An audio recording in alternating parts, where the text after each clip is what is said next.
Hello, hello, hello. This is Willie Cartwright with from Save to Sing. And look who is with us today. We are so excited. Taisha is with us today. I know you guys are excited. I know you guys are tired of seeing my mug on here by myself. So No. so Taisha was nice enough to join us. She probably actually had to kind of clear her schedule. She's still, as we know, Taisha is doing well with her pregnancy. Her and her special person, and they are good. They're waiting on their baby to come. So we are just fortunate enough to have her with us today. It's kind of a timely subject because she's Mhm. about to have a child. So it is awesome. Let me begin by the way I always begin, which is by thanking Taisha for everything that she's done and everything that she continues to do for me and this program. And I always tell you guys to support her channel. So do that. And again, thank you, Taisha. And I always thank my wife, my lovely wife, who is in the background, who Yes. is the backbone, who does all of the things from behind. And she is my biggest number one supporter. So I do those things. This is what I do every time we get together, and I will continue. So thank both of you for everything that you've done. Taisha, you got anything you want to say to get us started or open or?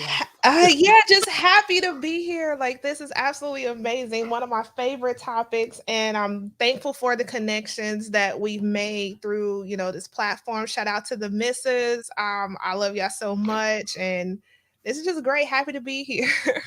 Well, again, we are happy and can't wait to for us to we're gonna do this double date at some point. Uh, Yes, I'm still craving Ethiopian food. oh That's yeah, yeah. My wife, she got restaurants already lined up for you guys, so we're gonna do this double date where you we guys might get up we get might up try this to way. get up there. If I don't take my braids out Saturday, then we'll definitely try to make this happen because it's like, Okay. yeah, it's getting down to the wire. But Yeah. yeah, I want some Ethiopian food. All right, so good. We'll do that. So yeah. Anyway, so today's topic. Let's get started. Those of you who are out there joining us, thank you so much. Time in on the comment section. Let us know that you're here. We certainly appreciate you guys joining us as always. Today's topic is the harmful impact that Christianity has on our children. Um, and that can be phrased a number of ways, but that's kind of what we're going with today. The reason why first of all, I think this is a subject that is past time that we cover.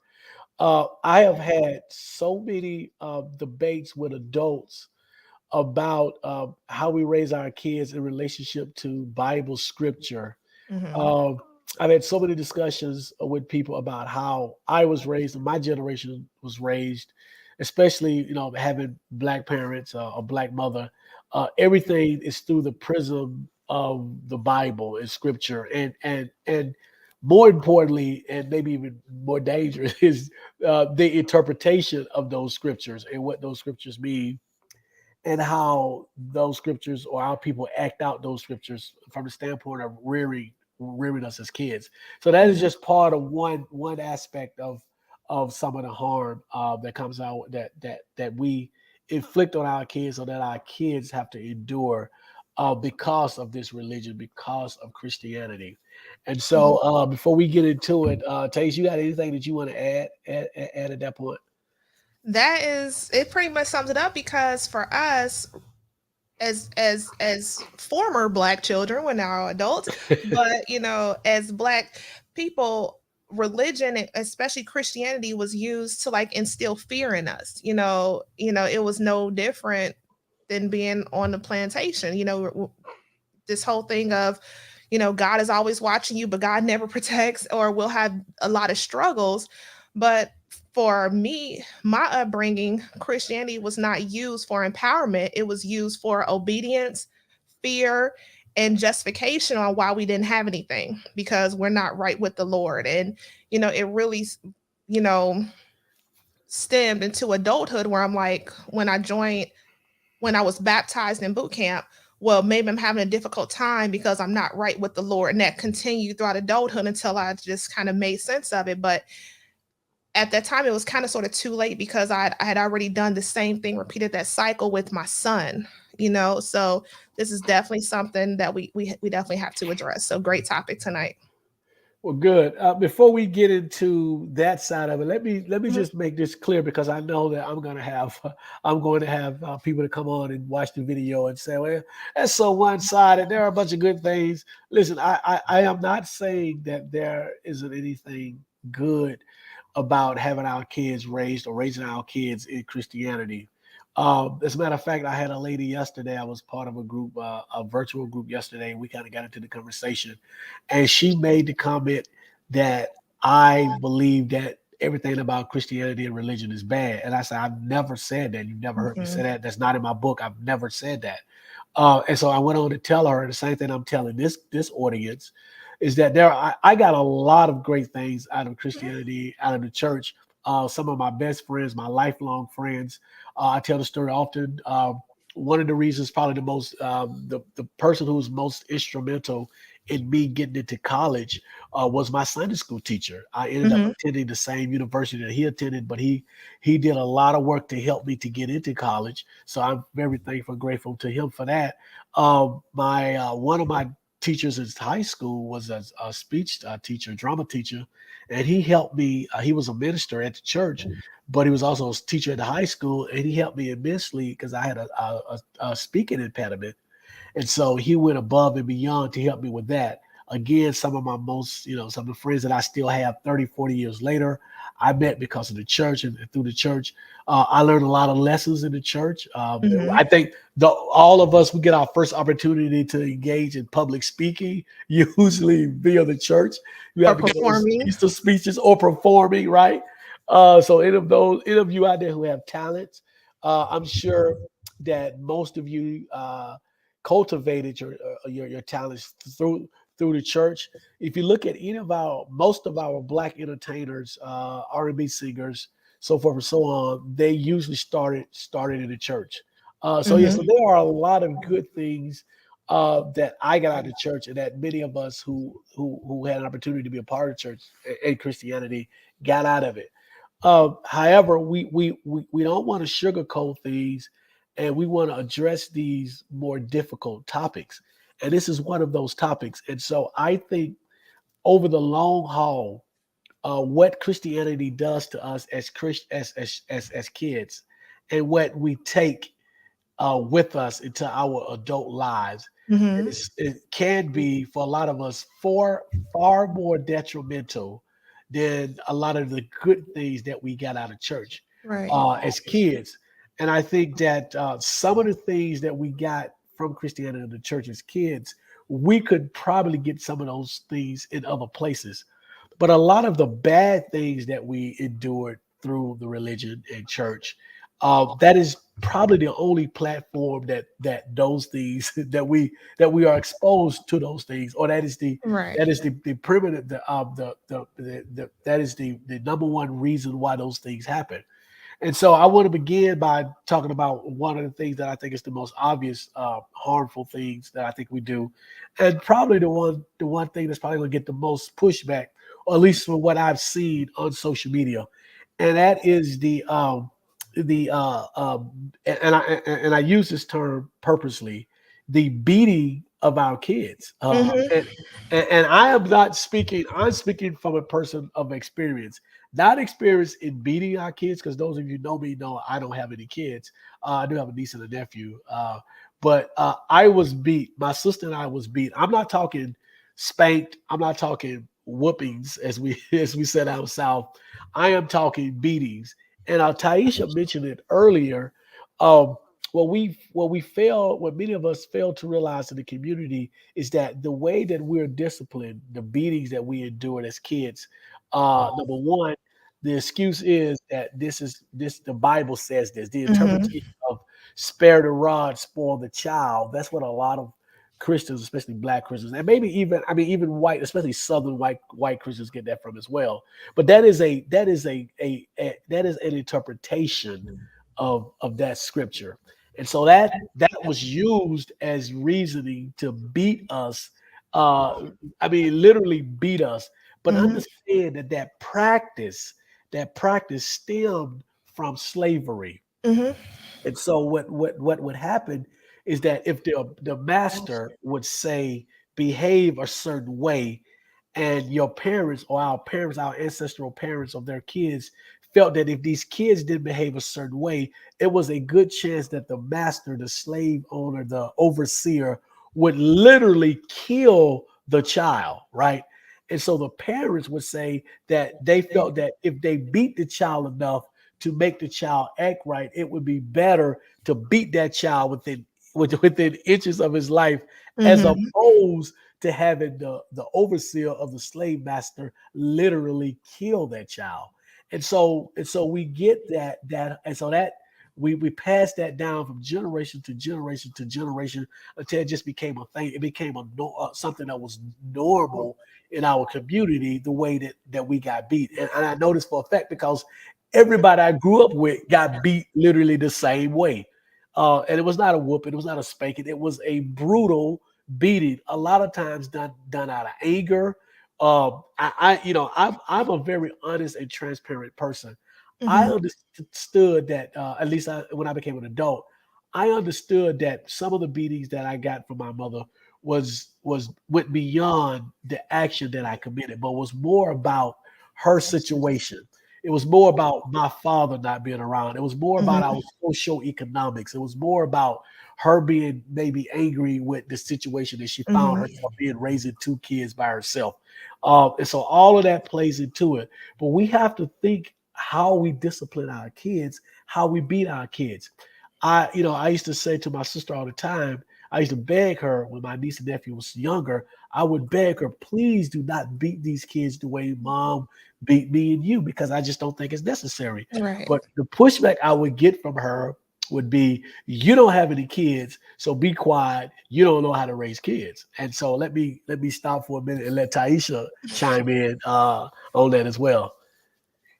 Yeah, that's one thing that is like, what is that saying? My mama drug me to church, and you better act right in the church, or you get popped, you get pinched, and that's one thing I hear a lot, and I'm like, oh, you can't let everybody hold your child, and popping them for making them sit in church and stuff like that. That's ridiculous. But when you step out of that community and you really pay attention to what's happening, yes, it is abuse because guess what? Brother Willie, if I went and slapped you in the face right now, I know that your wife would kick my butt, but you will go and file charges, or you have a means to take care of that because you were harmed in some way.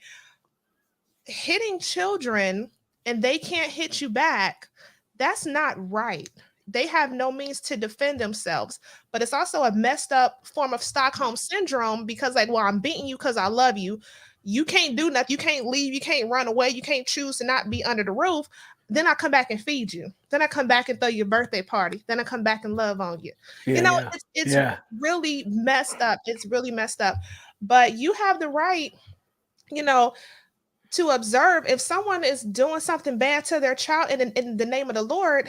It's no justification. There's no teaching behind it because it's just these passed down mindsets.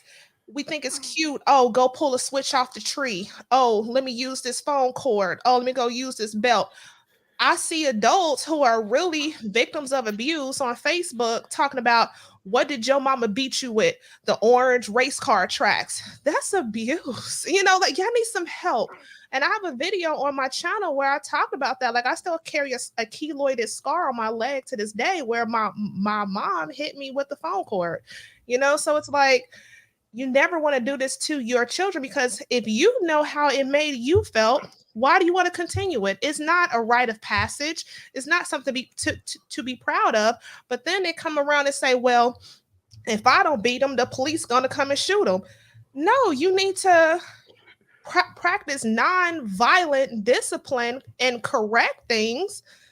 But you also need to protect your child from the police is going to kill them, yeah, yeah, because yeah. there's a lot of Bibles floating around prisons and jails, and there's a lot of folks in there who were spanked. There's a lot of folks in there. So, your justification for abusing children is null and void. Yep. Glad to see you, OG Geezer. Christine, thank you so much. Good to see you. You're right. It was a form of child abuse, and Taisha touched on it as well. Papa Soul Searcher, good evening. Glad to see you. Fadi, hey heathen, hey heathen. I love it. Abuse only produces more abuse. That was Christine's last comment. And so before we get off this particular topic, let's dispel a couple of myths. Let's expel a couple of myths. Number one, uh, beating your child does not keep your child out of jail. If you can read, there are studies out there that would tell you that the vast majority of those individuals that are in jail were beat as kids. That the Mm-hmm. vast majority. And when I say majority, I'm not talking 50, 60%. I'm talking upwards of 80, 90%, right? Secondly, when our parents used to say, well, look at the white child disrespecting his parents, it's because he or she uh, is not getting beat.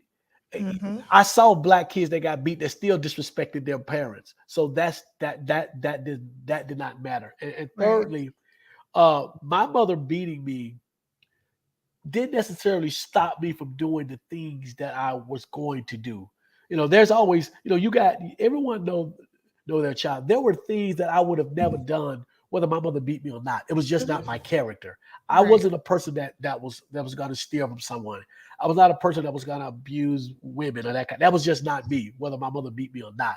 But the things that I wanted to do, the little small things that I got away with, changing my report card, cutting up in school, her beating me didn't stop that. It made me figure out a different way of doing it. Smoking marijuana behind her back. It didn't stop me from doing it. I just figured out a better way of doing it. Right. And what Mm-hmm. it did was, and what it did for me, and what is done for other people to a much more larger extent was to drive a wedge between that child and that parent, especially as an adult. And so what I realized as an adult was that I developed this. Um, my mother, I had a good relationship, but I became what's the word I'm looking for? It wasn't I wasn't I became almost nonchalant to her the older I got. Mm-hmm. And it really became about, let me make sure she's all right. Let me make sure she's doing fine, and that's pretty much it. And I think a part of that was thinking about how she beat us and how we were raised. And I Mm-hmm. know individuals who have let those things really draw a wedge between them and their parents. I know fully grown adults who don't have a relationship or have an extremely strained relationship with Mm-hmm. their parents because of the discipline or what the parents call discipline or what happened to them as kids. I remember, Thais, you talked about being beat with the phone cord. I remember telling my sister, I said, listen, I said, whatever you do, never beat your kids with an extension cord. It Right. is the worst. It's absolutely worst. My mother beat me with an extension cord one year. Mm-hmm. I mean, I did something bad. I mean, but nothing is that bad. But I took a check to write. So you remember when you were in school, if you checked out a library book or a school book and you lost it, they Yeah. wouldn't let you go to the next grade. Mm-hmm. At least when I was in school in Alabama. So this particular year, I lost the book, and the book was like $10. But instead of telling my mother, because I knew $10 was a lot of money for us, instead of telling my mother, I went and took one of her checks, wrote a check, and paid for the book. Right. So yeah, that is up there. That is one of those things that you are gonna beating. But I compounded that because number one, I wasn't smart enough to know at the time that I didn't know that checks come back. So Mm-hmm. after a couple of weeks, I thought I got away with it. But a week or so later, my mom gets a stack of checks and she's kind of going through it. So I Mm-hmm. compounded here I am. I already stole from her because that's stealing in our household. That's stealing. So I already stole from her, but I Mm-hmm. compounded it by lying to her when she asked me if I did it. My signature or my signing is on there, everything, right?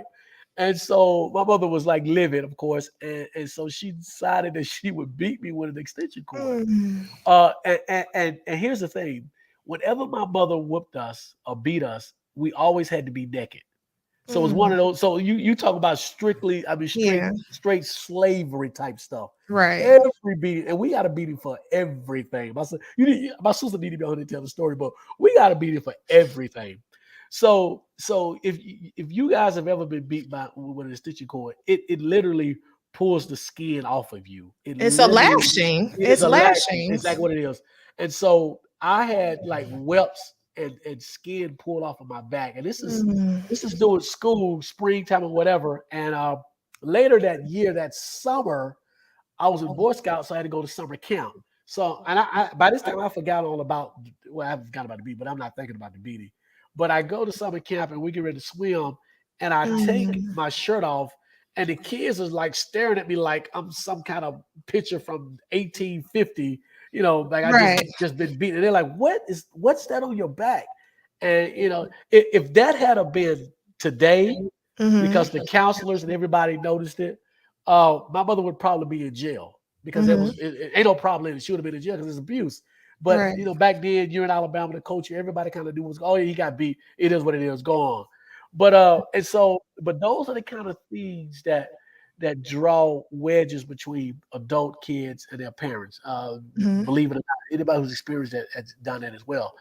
So yeah, so we have to figure out a better way to discipline our kids that don't involve violence and don't involve child abuse. I'm not an expert in that field, and I'm not saying don't spank your kids, but there is a huge difference between a spanking and a slavish type beating that many of us in the African American community endured as kids. Right. It's yeah. So Taisha, you got anything else on that before we go? Yeah, somebody had left a comment on my video where I was talking about, abusing children, and it was like how spare the rod, spoil the child is not even in the Bible in that context. It comes from another like literary work. So that's something that is twisted to justify, abusing children. It's not even in the Bible. You're not even following the word of God with that. Yeah. Yeah. Comment Fighter said, "You do you, he said, yeah, yo, you remember I think you mean a Raisin in the Sun. A Raisin in the Sun scene when the mother slapped the daughter because she's an atheist. This happened in Mm, most families. Yeah, I just think our parents felt that we were property and right. that they could treat us any kind of way, and we had to accept it, and we did. As Stasia mentioned earlier, where were you going to go? There were in our communities there was little sympathy for what they viewed as a disobedient child. So it wasn't like you could run to a neighbor house or whatever, because the neighbor would probably beat you and then return you back to your mother. Your relatives mostly felt the same way. You may have gotten lucky and had a grandparent Mhm. who in spite of the fact that she beat her kids, your mother or father, would want to go a little easier on you, but that was about the extent of it. And Right. again, this relates to our interpretation of the scriptures, or what we think is scripture. This is a relationship to how we are raised, how we move within the religion of Christianity, and it's something that is extremely harmful or has been harmful for us and continue to be harmful because even in today's society, there are African American Christian parents who raise their kids the same way. I know this for a fact because I've been engaged in many conversations with people on social media who will shout me down, scream me down, call me every name in the book, and tell me that they are raising their kids right because they are beating their kids per the Bible, per instructions from the Bible. So yeah, so that's one of the things that we have to be aware of and watch out for. Um, What are your thoughts on this? Because usually it's our mothers who, drag us to church and who, prays with us, gives us the word of God and stuff like that. What are your thoughts on, because she's the one who we closely associate with God and Jesus, but she's the one who's also abusing us. So would that play a part in like thinking that what we're receiving is approved by God, like God is not doing anything to punish her, so what she's doing to me is right, I'm wrong, and she's saving me from damnation and stuff like that. Yeah, I don't. I think for most of us as kids, we just automatically assume that what she's doing is right. Hmm. And I think you blanked out. Your screen is off, Yeah, my Stacy. camera, it Okay. drained. Oh, it's right. Switching to Okay. a different camera. All right. So, yeah, it was never a question for me as a kid whether or not my mother was doing the right thing per the Bible. I assumed that it was. I assumed that the Bible condoned it, and also that God condoned it. Yeah, I Mhm, never saw my mother punished for beating me, mhm, but I never even looked for her to be punished for beating me. I mean, you're so right.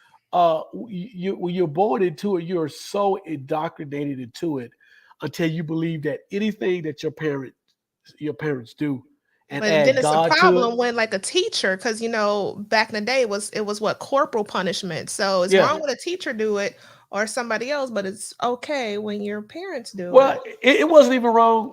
Now I'm older than you, Taisha. It wasn't even wrong for teachers to do it when I was a kid. Like Hmm. like our parents gave teachers permission to beat us.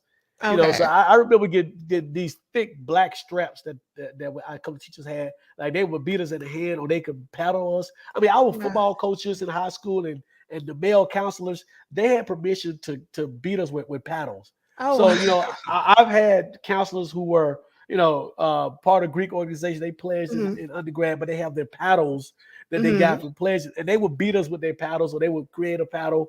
So yeah, Yeah. I mean, I've been beat and hit by numerous teachers in school, so no issue. My mother never made a noise about a teacher disciplining me. Wow. Now things have changed. Some things have changed. It is that a lot of times now parents will beat the living snot out of their kids, but no one else better not touch their Hmm. kids, even in Right. disciplining them. So yeah, so that's kind of almost a double standard. But I guess it's your kid, so you feel like that you can do this only and only you should be able Hmm. to do this. The problem is our interpretation of biblical scripture. The problem is us as a community, as a culture, Black people living our lives through the prism of Christianity without doing a critical analysis of the things that we practice. The Hmm. problem is the fact that these practices have been passed down from generation to generation to generation largely without anybody saying, "Wait a minute, hold on, why is it that we do this?" Hmm. There's a story out there that um, this person bought a pan and bought I don't know, I think it was a turkey or whatever, or something, and they tried to put the turkey in the pan and they ended up cutting off part of the turkey to make it fit in the pan. And the husband asked the wife, "Well, why do you do that?" She said, "Well, I don't know. My mother did that." Hmm. And she asked the mother. The mother said, "I don't know why. My mother used to do that." So forth and so on. And it came to find out that that was not really part of the cooking. It was just at the time she had a really small pan, and Yeah. so she had to cut it. So that just goes on to say that we do stuff because generationally it's passed down to us, and we never really stop and ask, well, why do we do this? The same thing Hmm. with beatings. Do we don't really say, okay, why are we beating our kids? Is it really working? If you beat your kid and your kid is still bad, I don't. That's called insanity because you're doing the same thing Sometimes over they're and over they're again. mimicking what the parent is doing. They're Yeah. watching your behavior, they're acting like Yep. you. Yep. And I think somebody, it might have been Christine, said earlier that abused kids abuse. You know Hmm. what? And I think there is something to that. I did stuff in college, high school, and even in college that I regret. And I did those things out of anger, out of uh, uh, a lot of reasons I don't know, but I wouldn't be surprised because I never had sat down with a counselor or psychologist or psychiatrist. But I'm willing to Hmm. bet that I acted out, which is the way we like to phrase it. I acted out in high school and college in part because of the abuse that I received from my mother. I am almost sure of that. Um, Hmm. so as an individual, you have to take it upon yourself to say, And I did this, later on. I did this, and I said, this is. It has to be a different way of reacting to stuff. It has to be a different Right. way of doing things. Even I remember when I was in my 20s, I said, if I have kids, I'm going to beat my kids the same way my mother did. Thankfully, I didn't have kids. I don't have kids, but that opinion changed after I got married. And ironically, here's a funny story. This was funny. Uh, my wife was like the perfect child, and she tells me that she never got beat. And she's like, and I was like, well, you didn't do anything wrong. You never did anything wrong. But that's to tell you. But her mother had a different way of Mhm. disciplining her that didn't involve beating her. And my wife turned out wonderful, right? And And your so mother-in-law is a beautiful woman. I saw her pictures. she looks her and my wife looks just like her. I can always tell you. Sisters. They're like Yeah, they do. sisters. Yeah, and so her mother never beat her. And so it is, and so we kind of laughed about it when we talked about it. So when we were to have kids, this was early on.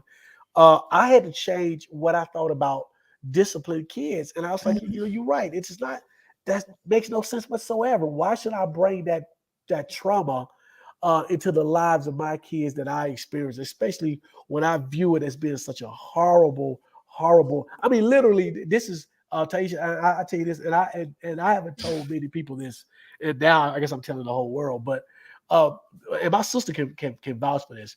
We were so terrified of my mother um, that when we would get home from school, like when I was in high school, she was in middle school, and then when she got to high school, but we would get home at different times. We literally greeted each other by saying, "Am I in trouble?" I mean, that's how my sister and I Mm. greeted each other for until I left to go off to college and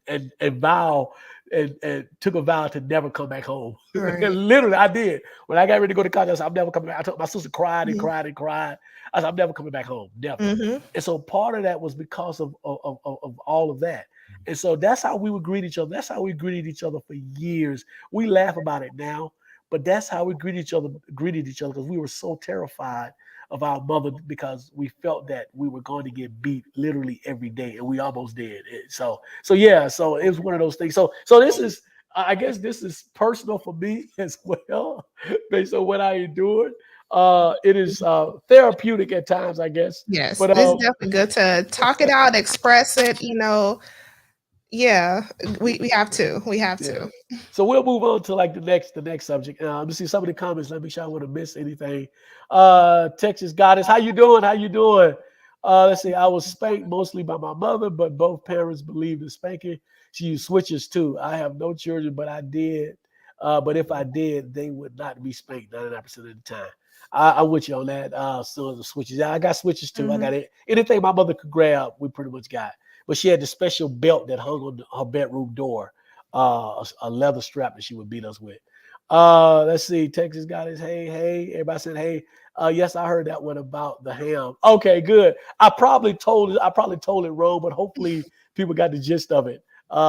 Let's see. Spared and rod can be viewed as discipline. Your child, I believe, in natural consequences. That's Christine again. It's all taught behavior. We must be willing to change our toxic behavior. And that is a great way to sum up this particular section of it, Christine. Thank you. It is taught behavior, it is learned behavior, and we must be willing to change it. Absolutely. Mhm. Um, somebody said, I'm sorry, Amanda said, wow, that is something. I barely go home. My mother doesn't seem to understand why I feel like she went too far sometimes. I feel This, that way etc. too. I feel I, that way too. I felt that way before my mom died. I think I Mhm. even told her, I said, you know what? I said, you went too far. You went too far. We would have these discussions, and I said, you just went too far. And, I and feel that way too because when like I go like last year, my mom she stayed with me. She spent the summer with me, and she had a stroke, and so the personality she has now is almost as if the stroke fixed her personality. I'm like, well, I wish I had her coming up because the one I had was just a monster. But yeah, it was difficult because here I was, had to help bathe her, feed her, entertain her, keep her motivated, but these were things that I needed coming up, yeah, yeah, so yeah. it's a tough place, and I definitely relate to what she said. Yeah, we I remember I saw my mother treating my nephew when he was young with Mhm. kid gloves, and I looked at her and I looked at him and I said, "Boy, you lucky." I said, "Mom used to beat the mess out of him." My mom looked at me like, I said, "Yeah." And I I said, came "Well, out of her, you know. yeah, right, exactly." He said, "Well, that's my grandson. I can't." I said, "You got to be kidding me!" But yeah, but it's difficult for me to say to admit that it made me less intimate and affectionate toward her Mhm. as an adult. Um, Even when she passed, I, you know, 5 years later, I still haven't cried. Mhm. And I don't know the reason why, but this may be part of the reason why because I viewed it. But you know, my sister and I both we did everything that we could to help my mother because she was always sick as adults. And Mhm. so you get that, you know, kind of what you was talking about, Taisha, having to take care of your mother when she had a stroke. Mhm. My sister and I was there every time she needed anything.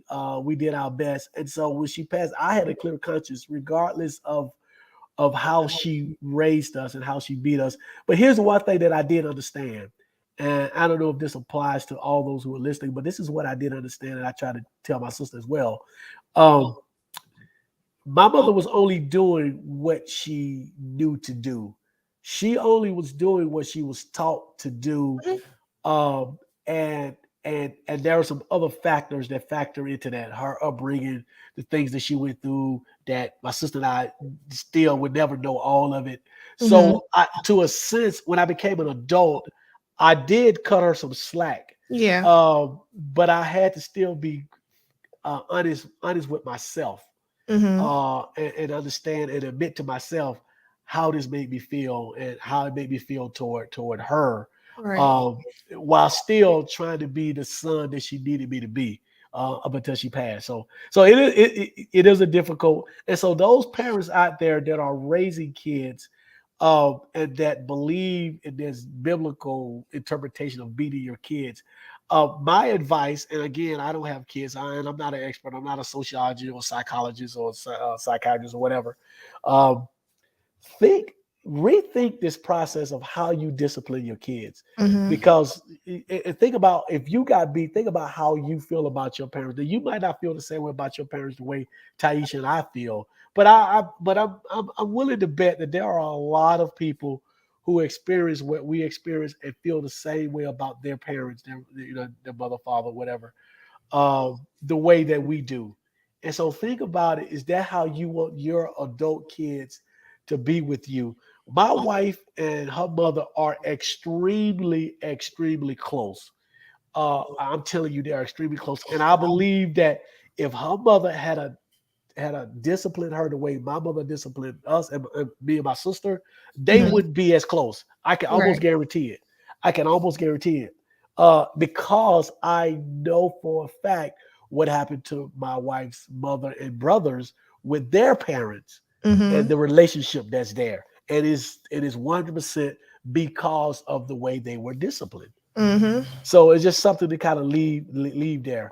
But I said, yes, I didn't even feel comfortable receiving some of her words of affirmation. Now Yep. it's weird, but it's literally touch and go for times. Yeah, Amanda, is something that unfortunately too many of us have had to work our way through. Um, and I just hope that those of us who do have kids remember how it made us feel. And there are other ways to discipline your kids. So let me move on. Let's see. Fear. One of the things that we talk about with Christianity and our kids is fear. You learn from an early age in church and through Christianity that you should literally fear everything. A healthy fear, A healthy fear. God is a vengeful and jealous God, and He's going watching you to at all He's gonna times. He's watching you. Everything that you do, He's gonna get you if you act up. The devil is out to get you. God is out to get you too. Yeah, God is out to get you if you misbehave. There's hell. He's going to throw you in hell. And so those of us, we are able to discern the differences now. But think about, as kids, if that was what you heard every day, and since I've been out of the faith, Mhm. I've ran into people who've been part of these these real life quotes, right? And the biggest tool that these coaches use to keep people is fear. And Mm-hmm. so these people, even as adults, they are traumatized. I mean, they Right. are traumatized adults. They are afraid of everything. They fear everything. They think, all this is the end times and the Mm-hmm. apocalypse is coming, and I'm gonna burn in hell if I do this, if I do that, if I eat too much food, if I don't say the right thing, if my dress is too short, if I cut my hair a certain way. I mean, this is no way to live your life. And so fear is one of those other things that we teach our kids that I think is harmful to our kids. Taisha, do you have anything on that? Ah, I just drew a blank. It brings up the movie. What is the movie Carrie? Yeah, the movie Carrie, the one in the 70s where the mom was like, really just get in here and pray and those evil things on your chest. And yeah, that it makes me think about parents like that because everything is evil. You're not right. Things you want to, explore, or you have a innocent curiosity about. Oh, it's evil. It's the devil. You're evil. You have a devil. You have a spirit in you. You know what I'm saying? Yeah. So that's one that's used to fear monger us. And on one hand, God sees everything, but that's really wrong to say to a child who's being abused or, molested, or they're in a moment where they need help and no divine intervention comes through and stops it, you Yep. know? Yep. Yep. So, Absolutely. Yep. I agree. Really quick, Texas God is that is a tough one. 17 years taking care of your mother with Alzheimer's. That is a tough one. So I'm with you on that one. Christine, you are a good one. You are a good one. It would have took everything in me to forgive my. It would. I don't know if I would. I'm just being honest. It would have took. right. I was able around the age of 30 to take my mother off a pedestal and really see her and view her as she really was. And Taisha used the word earlier that I don't. Uh, um, I have no issue, no problem with using. My mother was a monster. My mother was, and people knew that she was an extremely difficult person to get along with, to deal with. Mhm. And so yeah, yeah, absolutely. But that's a rough. That's a rough one, Christine. I don't know about that. Um, Somebody said, I think Texas got to say, I had a friend suggest that we have a hell simulation for the kids at church. Listen to that insanity. Listen to that is asinine, straight insanity. Are you kidding me? And I know You churches know that have what? done this. That is wow, That actually wow. happened. I remember I was a teenager. I grew up in Cincinnati, Ohio, and some independent filmmakers from the University of Cincinnati, where I got the idea to take news segments and then edit different things in there and chop it up. That's where I got the idea from. I will comment with that video in the comments. In Cincinnati, it was called Hell House. And what they did I was think I, yeah. took children there. They got to see like open casket or funeral of someone who died of AIDS, um, a car wreck, and some other stuff. So yeah, that actually happened at a church in Cincinnati. I'm going to research that and I'll leave it in my comment on the video. But that actually happened in Cincinnati. It was called the Hell House. Yeah, I've heard of other incidents where this has happened, but we Mhm. have to think about what this does to us as we take this into our adult life. It creates in us inability to have normal social relationships with people, Mhm. whether it be with significant others, or whether it be with just friends. I mean, it's really weird. We don't understand the damage that this kind of stuff does to us. And then for if our kids have any desire to be active or to act or to perform or to be relevant on the world stage, on the international stage. I mean, this is ludicrous that we do this to our kids. So now the child is an adult who is fearful of everything. That doesn't make for good social relations. with that. And so we have to be careful with that. Dio, glad to have you on. DOX has joined us. Fantastic. Glad to have you here. Christine comments, she thought I was going to tell her I was pregnant, but I just wanted to ask if I could go to a dance. She got pregnant early and she feared it would happen to me. Trauma brings out the worst in us. My mom was the same way. She had my sister before she graduated high school. And so, yeah, she figured that same thing. She's like, you got grown men calling my house. I'm like, no, it's boys going through puberty. You know, I go to school with them. And so she was really, really just evil when it came to that. And I'm like, well, I totally understand that. My mother was no nonsense with boys and my sister. Zero, absolutely zero. No, nothing. Like my sister did not date. She in high school, she may have went out a couple of times, but it was like secretly. Right. And so to that point, my sister got pregnant her sophomore year in college. And we just knew my mother was gonna lose it. But actually she was she didn't act the way we thought she would.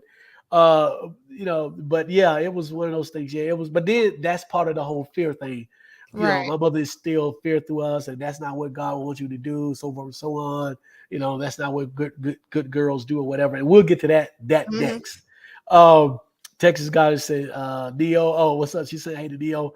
Father, nothing represents hate like Christian love.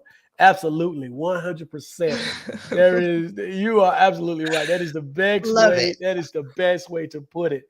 So we talked about hate a little bit, and this kind of part of it as well. Another topic I think is relevant that we should talk about is this whole purity culture that many of us, especially those of you who are female, was raised in. And I saw it firsthand with my mother and my sister. And it's almost a double standard. I wasn't encouraged to go out and do whatever. But here's the thing. I would tell my mother the things that I did, and only thing she would say is she would say two things: make sure you protect it, and if you get someone pregnant, you ain't going to college. You're gonna get 2 jobs and take care of the child. Right, which I understood because my father I never met my father, was never around. But flip that. If my sister had said, I got a date Wednesday, I got a date Friday, I got a date Sunday, and it's all with different boys, she would have been locked in the bedroom with a chastity belt on and a bolt lock to her room that she could never get out. I can guarantee you that. So it was a double standard of what, and this is strictly from religion. We get this what we believe women are supposed to act like, be like, look like, dress like, walk like. It is Proverbs 31 woman. Yep, it is misogynistic. It is sexist. It is treating women as property. It is wanting to control women, and so you start early on by telling little girls how they're supposed to act. Even to the point, and this gets touchy with a lot of people, but even to the point where if these young girls are abused, and many of them have been, are abused by members of the church, the fault oftentimes will lie, or the girls are made to believe that it is their fault that these grown men couldn't control themselves, that these girls did something She brought wrong. it on herself. Yeah, they wore the wrong outfit, or they said the wrong thing, or they were acting or they fast, wore their hair the same, or they was acting fast. And so this absolutely has to stop in our community. I told my wife one day, I said, listen, if I'm willing to bet that at least a third of the women that I grew up with, and Black women in Black communities that spend a lot of time in the church, which is pretty much all of us, I'm willing to bet that almost at least a third of them have been sexually abused in some way, in some form or fashion. And I'm willing to say that a majority of those people, girls, would have been abused by someone from the church, or someone that is completely active, really active in the church, or someone that considers themselves a Christian. Right. And I'm willing to bet that another percentage of adults in these kids' life, mothers, grandmothers, older sisters, elderly women of the church know that these things happened and occurred, but are willing to protect the deacon, the pastor, the longtime church member. They're willing to protect these pedophile, these men, um, at the expense of these young girls, and Mm-hmm. we have to call it what it is. It is prevalent in our Yep. community. It is difficult. Even with my single days of dating, it was difficult. Almost every woman that I met had a story of being sexually abused Mm. as a young girl, and so Wow. so that's when you the whole purity culture, you can't do this, you can't do that, that affects you as an adult in your relationships with significant others too as well, and we never look at it from that standpoint either. uh, Good, cool, Dio. Appreciate it, Dio. Taisha, you got anything on that? I know you Yeah, that's absolutely it. It's like these are things that I think about, we our baby girl is due like any day. So it's like I think about, what I needed coming up and things that I see happening with our daughters, our girls. And we've lived long enough to know small girls who are now adults, and we see things that they needed or things that they experienced that have negatively impact them now in adulthood. So yeah, the pressure's on because it's like, wow, I have this responsibility and I have to protect her the same as I did with our son. It's like, okay, yeah, you take off those blinders and you become aware of the total picture. Like one of my cameras is in the other room. It's a GoPro 360. Once you step out of the Skinner box that I call the church and religion, you step out of that, you really see you have this 360 view, and it's like, wow, this is overwhelming, but you have to do it. I don't want to go back to the Skinner box at all.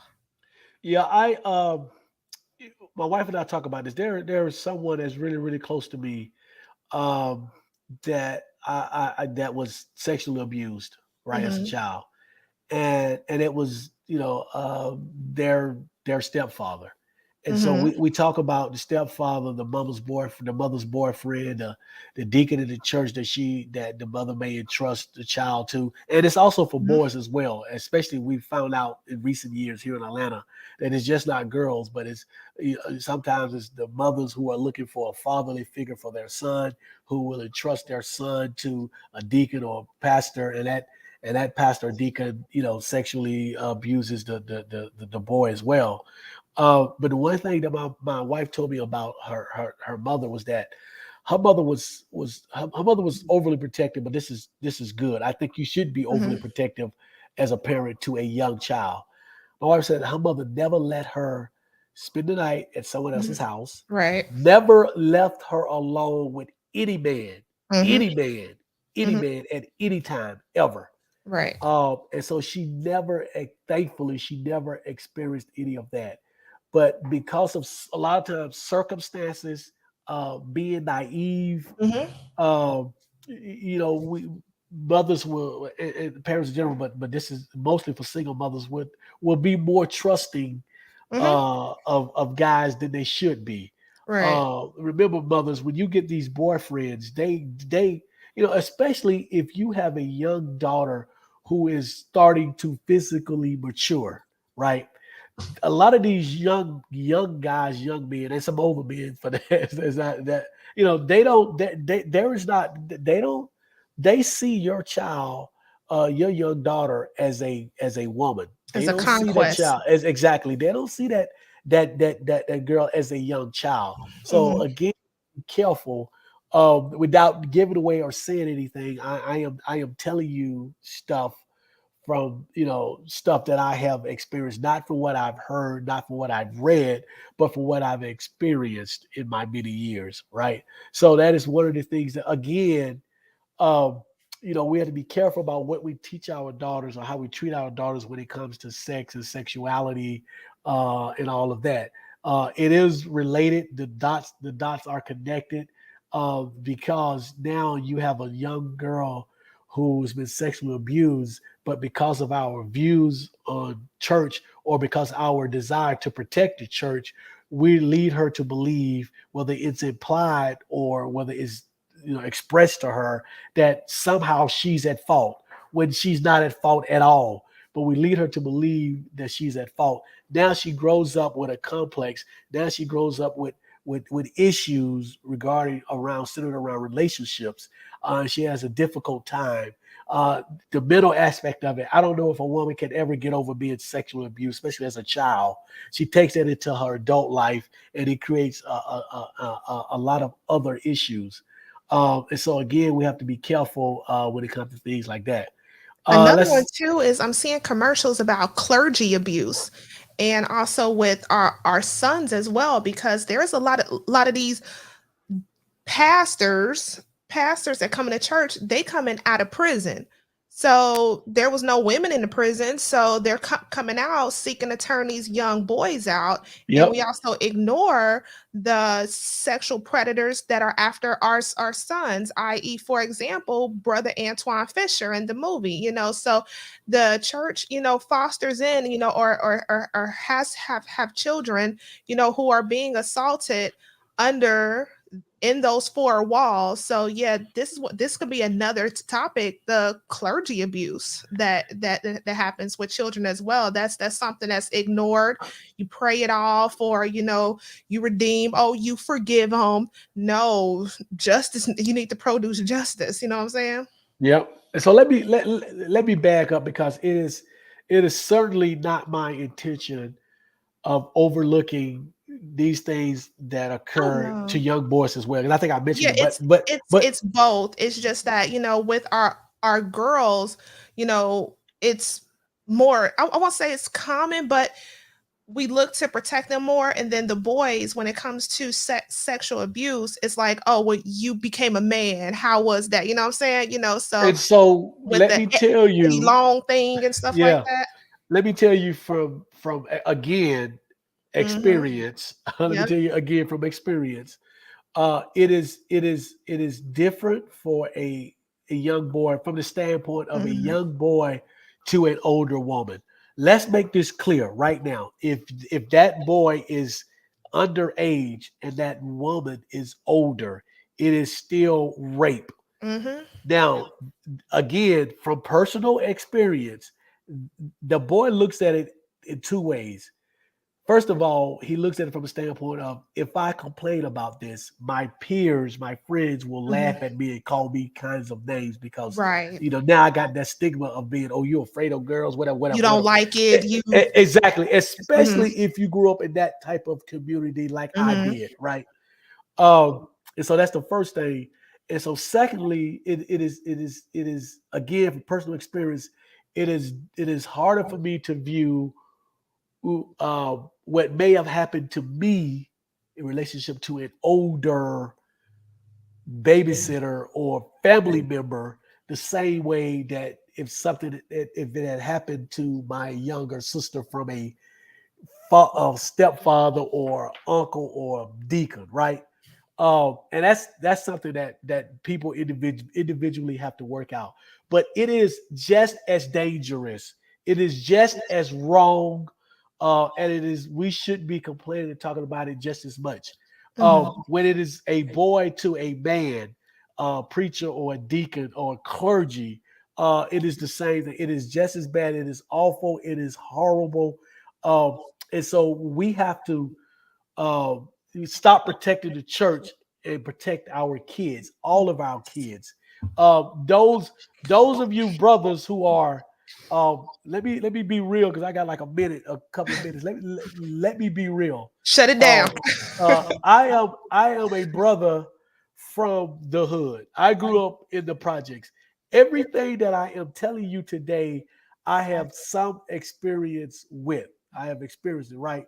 So it is horrible. It is awful. It does not make your son, it does not make your 12, 11, 12-year-old son a man to have sex with an 18, 19, 20-year-old woman. right? That don't make him cool. It don't make him the man. It doesn't make him. Trust me, I am telling you from personal experience. That does not make him a man. It confuses him. It makes him. And here's what it does. But I think is even worse than confusing him. It it makes him start to view women and start to objectify all women. When it happened in my life, when it happened to me, it caused me to start to objectify every woman that I met. 10, 11, 12 years old. I am objectifying every woman because that was my experience at that time.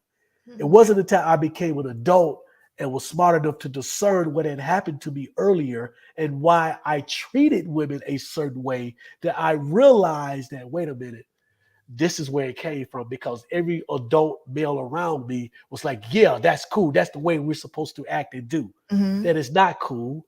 I don't care what hood you're from. It's horrible. It's a horrible experience. And Mm. those of you who went through it and thought it was cool, I hope that you don't have a daughter.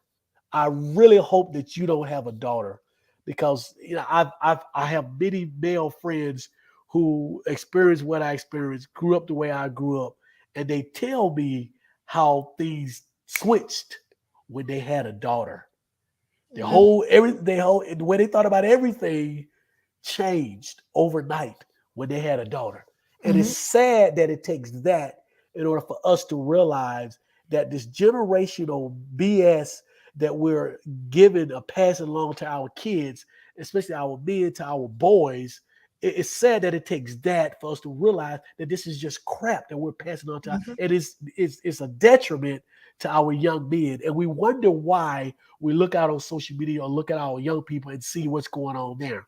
It's because many of us in my generation, we dropped the ball. That's as simple as that. And that's kind of like my soapbox for Wow. the last 2 minutes. But I just You had to could get it take off that my chest. and crop me out and and just make that as one of your shorts because that was powerful. I have nothing else to say after that.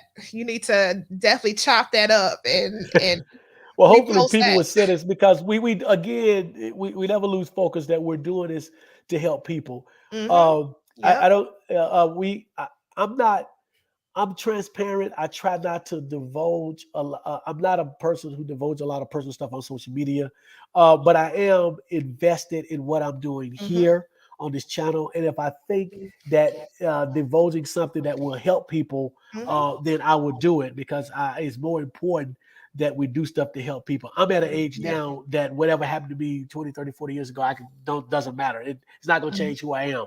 But if it can help someone else, then absolutely we're going to put it out there to help people. Stevens, I'm gonna read these last comments and we're gonna Mhm. get off of here. But Stevens, Fadi, thank you so much. Stevens, it's good that you didn't experience the trauma of pleasing your parents with your religious choices. Oh, that was Texas Goddess. So where are we? Let's see. Rape is rape. Christine, rape is rape. Rape is rape. You're Mhm. either too young to consent, or you don't know what you're doing, or you don't have a choice because the person who is doing it to you or making you do it is a person that you view as an authority. Mhm. And so you don't believe that you have the right to say no Right. because this person is viewed as an authority. Mhm. I'm telling you, not from what I read. My business used to always say this. It's not what I read. It's not what someone told me. This is what I experienced. So I'm telling you from experience. So rape is rape, absolutely. Steven said, Texas guys, I agree. I had to grow up being told that I could do better. Um, let's see. Don't open the pleasure box until you are able to understand the consequences behind your actions. Wait that you are missing a thing. If I could take it all back, Christine, I absolutely would. Not at least until I became an adult and able to better discern what was going on, what was doing. But I grew up in an environment that was like, yo, this is what you got to do. This is what you're supposed to do. You a man, right? You in the hood, yeah. This is what you're supposed to do. Mm. Boom. So it's crazy. It's insane. Let's see what else. Did I miss? I know I missed some, but thank you guys for everybody commenting. Let's say he was only 12. Who was only 12? Two Brown. Yeah, Who's he was on? saying something happened to his youngest son. Oh, Yeah, ah, that's unfortunate. yeah.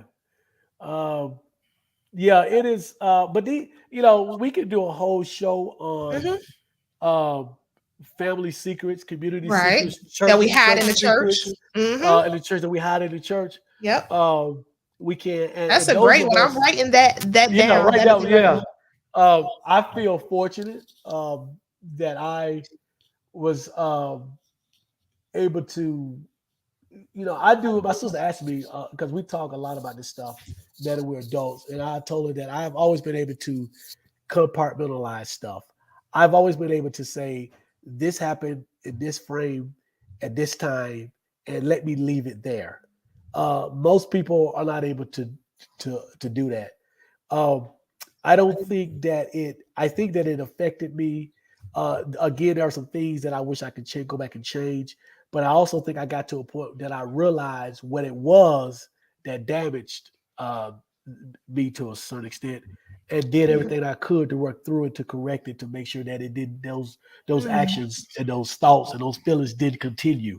right. Um, but I don't blame anybody. And the reason why it's hard for me to blame anybody in for my childhood is literally because I thought that it was normal. I thought Hmm. that it was happening to everybody. I thought that it was. Taisha said it. I thought it was a rite of passage for a lot of us. I thought that it's just the way that we. It's just the way we do. It's just the way we come up. Um, but it's not. As an adult, I know that that's not that it is not normal. That is not normal behavior, Right. and it should never be normalized. We should never. We should never. We should never adopt it as part of our culture Hmm. as Black people. We should never adopt those behaviors as part of our culture and show it as a badge of honor. It's Right. not. I cringe when I see guys, rappers and entertainers who have young sons and they have strippers around them. That's part of their 12, Hmm. 12th birthday or 11th year. I mean, Yep. it's foul. It is foul. Very much Um, so. and I'll tell any of them. So again, yeah, it is nasty too. There's a lot of nasty stuff that goes on in the church. Absolutely. Steven, I'm gonna read these last comments, like I said before, and then we're gonna move on. Texas Goddess, thank you so much. Thank you so much.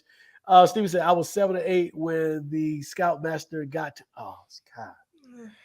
And I was in Scouts too. I'm thankful I had a great I had a great Scoutmaster. Um, wow. That is that. That Yeah, stings. yeah. That hurts. Willie, is your sister still in religion? Yes, she is. She is very devout. She really is. But it works for her. It gives her what she thinks that she needs. We don't. She kind of laugh at. I won't say laugh, but she kind of tongue in cheek at me and the things that I do. But that's fine. Her and I are really, really close. I've always tried to be her protector. Um, and I've been that, with the exception of one time, and I that's probably was the time she needed me the most. But we both were young, and we talk about that. And I apologize. Even though we were kids, it's not with a grudge, but yeah, but we are very close, and we do share those. We talk about our childhood together. But yeah, still in the church. Two Brown. There's a lot of nasty stuff goes in the church. Absolutely. Christine, that was a very constructive broadcast, and hopefully others will appreciate it as well. I hope so. This is why we do this. This is why Taisha and I do this, so that we can help people. Sex sells at the expense of children every day of the week. To Brown, every single day, and it is sad. Never ever accept it. Absolutely. Sharon F. I said hello. Hope school as well. Sharon, I am doing well in school. I thank you so much. I appreciate you out there in Arizona. So it is good. Yeah, school is great. I'm having a ball. This is a calling for me. So yeah, and my wife has been incredible. I wouldn't be making it in school without her. So she has been absolutely incredible. So we're good. Taisha said greetings to everybody. She said, "Hey, Mama Sharon." Steven's last comment. This has been an excellent show. Thank you. You all have a good night. That is a perfect way to end it. Thank you, Yes. Stevens. Um, So yeah, we're gonna have to go. We're going over. But thank you guys so much. I was so happy to have Taisha. That is my girl. I'm glad that she is doing well with Thank with her you. child, her and her significant other. We can't, guys. I want you guys to send Taisha a message saying you and your significant other need to drive down to Atlanta to have Ethiopian food with Willie Yeah, and his wife. Send her a bunch of messages. But no, continue to I'll keep support these birds in an Taisha. extra week, and I'll try to do it. We're gonna try to come. It's funny because this weekend is not good. We have It's not good. no, we have family in town. My wife has an uncle and aunt, a great uncle and aunt who's in town, and so they want to take us out Friday. We're doing something Saturday, Sunday, We'll watching we'll football we'll, together. we'll try to do it for the next weekend then. So The we'll next definitely weekend will keep in probably touch because work. I Yeah, want this food so bad. yeah, absolutely. So next weekend will probably work. Absolutely. So yeah, let's do that. Mhm. So again, to everyone, thank you for your comments. Thank you for listening. Thank you for your input. Hopefully this really helps some people. And we will see you guys in 2 weeks. Enjoy and stay safe. All of my heathens out there. I like that. See you guys. See Bye. ya.